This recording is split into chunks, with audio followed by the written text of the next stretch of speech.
Hey everyone, it's the Ben and Gary Show. We know dentistry, and this is episode number 34. We're getting up there, folks. So keep sending us your questions, and we'll keep answering them. Our next one here that we have is a person asked about: are we still using silver fillings? Are they okay? And I guess I have to say to that here is, Gary, I guess what would you say? I mean, I think it's like they are still okay. We just don't usually put in the silver fillings. You so think much about anymore. how long it's been around, like Yeah. 100 years or so? Easily, Right? You know, and my dad was a dentist. I can remember him mixing his own amalgam and stuff. And that wasn't a good idea because you're dealing with, mercury and toxic sort of things they didn't even know about here. You know, that's really the reason why they don't make those, I guess thermometers with mercury in them anymore. Right. Because, well, it could be hazardous, dangerous, and you're sticking it in your mouth, crazy. Yeah. But once the the silver fillings. The mercury in it, it's just not something that would be a problem because it's not in a form that you can ingest. So, with that said, man, I guess they've been around for a long time, and They have. Ben's too young to know this, or have experienced it. But we used to play with mercury. We'd roll it around on the table. and that's nuts. We don't do that anymore. Oh my God! But yeah, the silver fillings the mercury is bound to different metals: silver, tin, copper, and in that when you initially mix it, it's very pliable. Right. You can put it into the filling, preparation. Yeah, you pack it in there, and it hardens up, and it takes the space of that empty space that was caused by the cavity. Right. And they work extremely well. And I people really talk about them, I guess, being dangerous. Right. They want to have them taken out.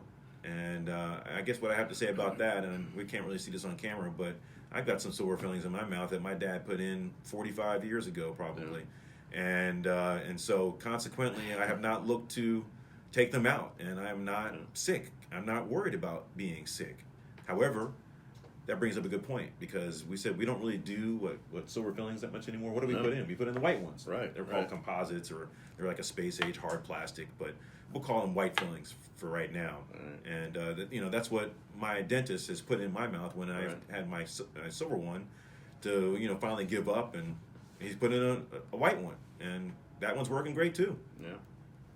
So I think what is it? Cosmetically, these things are much nicer. Oh yeah, they look great. They look much better. Yeah. But they're not the same. They have their pros and cons like anything else. Right. What would be the top sort of obviously con, I would say, on the white composite? The white fillings. Well, they don't honestly. They don't last quite as long as the silver fillings. I mean, Ben just said has one in place for 45 years. The white fillings don't last as long, but I think they're very good materials. They're very cosmetic. They seal much better than the amalgams as far as the tooth to filling margin and the seal at the margin. Yeah, they pretty much like stick the tooth together instead of having silver, which is just kind of packed in there and just sort of takes the place. It doesn't adhere to the tooth at all. It doesn't really make it any stronger. However, I guess with the white fillings here, there is truly a bond, stick, a glue, a seal that is created when we put those in. And that does help to strengthen a tooth in that way. They have their limitations like anything else. The bigger they are, maybe there's less tooth actually there. So it's not going to be probably as strong. But for the basic filling, I can't remember the last time I put in a silver one. But it's certainly still something that I think should still be used. It's in populations where decay is more rampant. I think that they can be they can ward off the decay in some ways. So or keep it away. Ways for it to still be viable. I mean, I think it should not go away. But you shouldn't, in my opinion, run out and get your silver fillings just taken out just for the sake of your concern of other health issues. Right. So when they break down, though, obviously. When they break down, that's when we. That's what you did for me. Mine broke down, and you put in a silver one, never looked back. Put the white one. Excuse me, white one. What did I just say? Yeah, you put in the white one, not the silver one. Right. So the silver obviously has its place. When we go down to Nicaragua to do our missions, and we don't have ideal situations. Right. you can't always isolate and keep it free of saliva. Yeah, nothing in different things dentistry like that. we're sticking in the mouth like saliva. I mean, it's like Yeah. crazy glue. If you want to laser glue something together, you don't have water involved in it Right. here. It's gonna affect the ability for it to work. Same thing with dentistry. Right. However, the silver ones are a lot more forgiving if there They is a are. little bit of moisture in there. And Yeah. composites cannot have any moisture, or the Right. white ones cannot have any moisture. They just don't work. You can't get a good seal when it's like that. Right. So environments where it's tough, Yep. it's probably not the right thing for you. Mhm. And silver is Yeah. probably the number one choice. Right. I mean, you could certainly allow for it to last a lot longer. That's for sure. Right.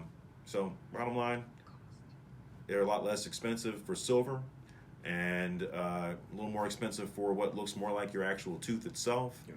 But remember, they're just probably not going to last as long. You might have to consider replacement of those much sooner than the silver. What else can I think we think of? I guess the composites, can be durable, but essentially they're much more on a cosmetic level, Right. nicer looking, Right. better accepted by certainly our population of patients. And but both are very good. Right. So of course we don't do silver fillings when we do fillings on the front teeth.